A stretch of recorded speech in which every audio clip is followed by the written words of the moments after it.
जीवन में सबसे ज्यादा जरूरी क्या है? अवेयरनेस, सतर्क रहना। सतर्क रहना इस बात को लेकर के कि कभी भी बुलावा आए, कभी भी भगवान हमें बुलाएं तो हमारे पास जवाब देने को कोई उत्तर रहे। भगवान पूछे कि तूने जीवन में जाके क्या किया, तो मौन ना हो जाना पड़े, कुछ जवाब दे पाए। हाँ, हमने अपने लिए ये किया, आपके लिए ये किया, और हमने संसार के लिए ये किया। हमारे पास कुछ उत्तर होना चाहिए, हमारे पास जवाब होना चाहिए। जीते जी भगवान ने हमें चॉइस दी है, भगवान ने हमें मौका दिया है। जो आपको करना है करो। एक एग्जाम हॉल में कभी भी टीचर आपको रोकेगा टोकेगा नहीं। आप आंसर सही लिखो गलत लिखो, टोकेगा नहीं, जस्ट घूमता रहेगा, चेक करता रहेगा, चीटिंग तो नहीं कर रहा, कुछ गड़बड़ तो नहीं कर रहा, लेकिन रोकेगा नहीं। झांक के देख भी लिया कि आंसर गलत है, तब भी क्या बोलेगा? मौन। ईश्वर हमारे जीवन में हमें कभी कुछ बोलता है कि तुमने गलत क्यों किया? मौन है वो। हाँ, उसकी कलम चलेगी कब?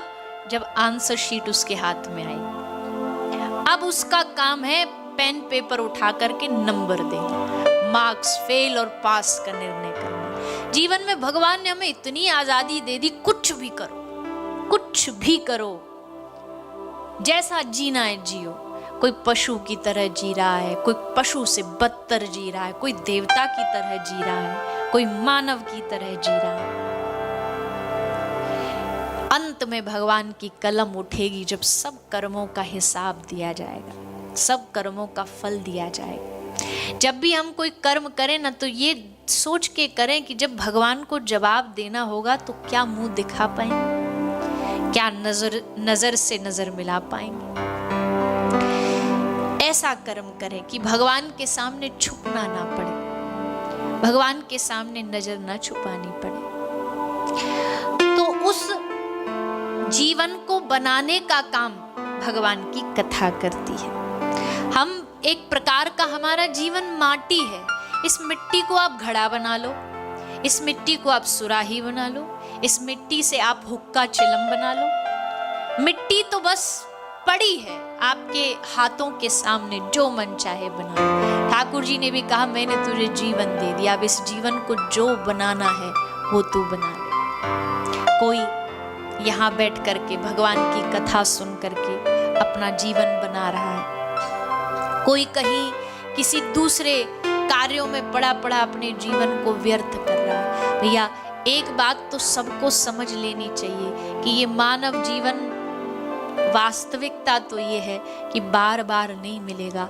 हमारी सनातन संस्कृति कहती है 84 लाख में भटकने के बाद, चक्कर खाने के, सर्कल खाने के बाद एक बार ये जीवन मिलता है ताकि आप इस सर्कल से आउट हो पाओ, इससे बाहर निकल पाओ। बाकी और कोई योनि नहीं है जिसमें बाहर निकलने का मौका। मानव योनि है जिसमें बाहर निकला जा सकता है। और बाहर कैसे निकला जाएगा? केवल भगवान का स्मरण करके, केवल भगवान को याद करके। सेवा करो, भगवान का भजन करो, एक दूसरे के काम आओ, एक दूसरे की मदद कर सको। हम कहते हैं अपने जीवन के डेली रूटीन में ना कम से कम 2-3 चीज आपकी फिक्स होनी चाहिए।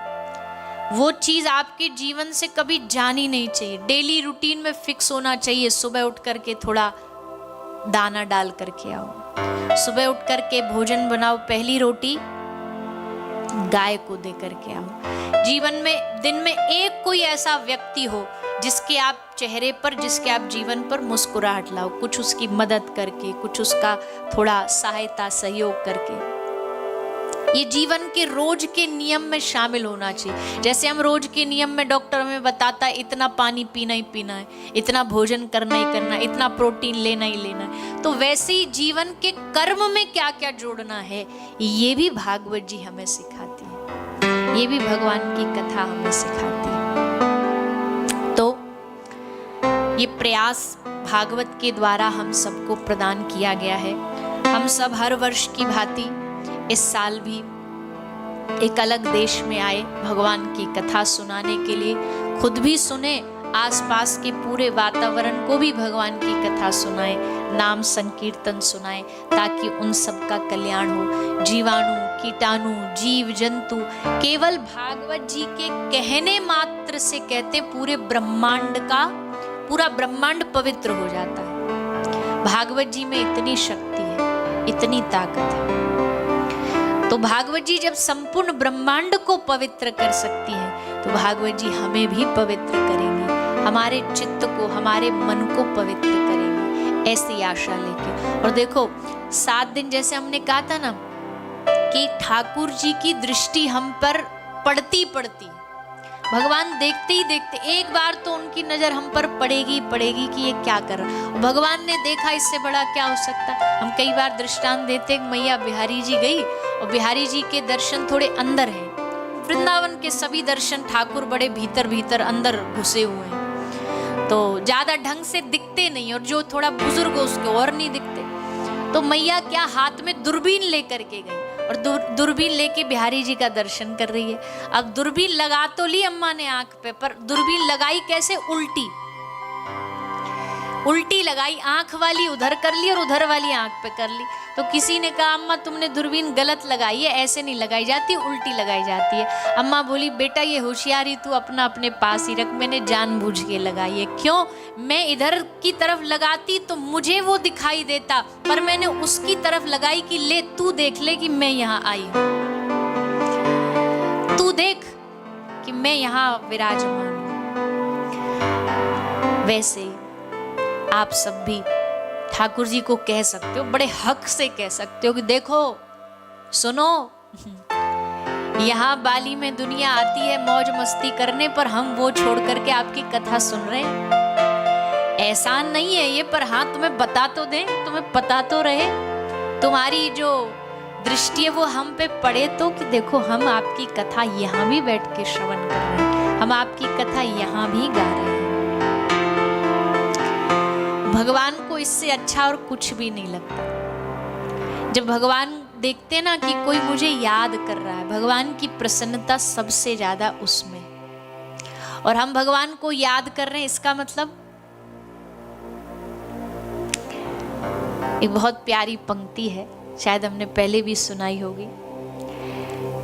कई जन्मों से भुला रही कोई तो रिश्ता जरूर होगा। कई जन्मों से बुला रही हूँ, कोई तो रिश्ता जरूर होगा। नजरों से नजरें मिला ना पाई, मेरी नजर का कसूर होगा। नजरों से नजरें मिला न पाई, मेरी नजर का कसूर होगा। कोई तो रिश्ता, कौन सा रिश्ता?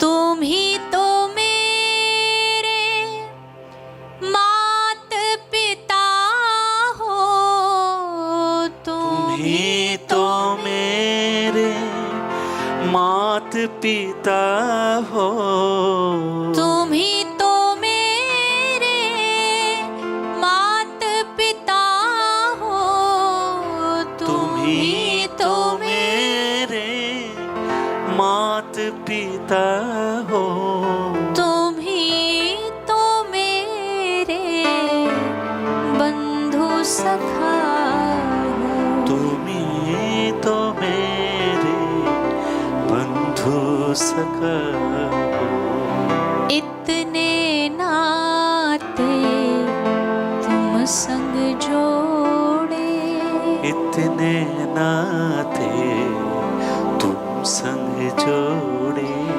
इतने नाते तुम संग इतने नाते तुम संग जोड़े, कोई तो नाता जरूर होगा, कोई तो नाता जरूर होगा, कई जन्मों से बुला रही हूँ, कई जन्मों से बुला रही हूँ, कोई तो रिश्ता जरूर होगा, कोई तो रिश्ता जरूर होगा। हमारी भारतीय परंपरा आज से नहीं बचपन से हमें सिखाती है क्या? त्वमेव माता च पिता त्वमेव, त्वमेव बंधुश्च सखा त्वमेव, त्वमेव विद्या द्रविणम त्वमेव, त्वमेव सर्वम मम देव देवा। ये श्लोक हमें बचपन से सिखाया जाता, भगवान के सामने बोलो, पर हमने बस इसे रट भर लिया है, गले तक उतार लिया है, हृदय तक नहीं उतारा है। त्वमेव माता पिता बंधु बांधव, यहाँ तक कि मेरा कमाई मेरा धन भी तुम ही हो। द्रविणम त्वमेव, त्वमेव सर्वम मम देव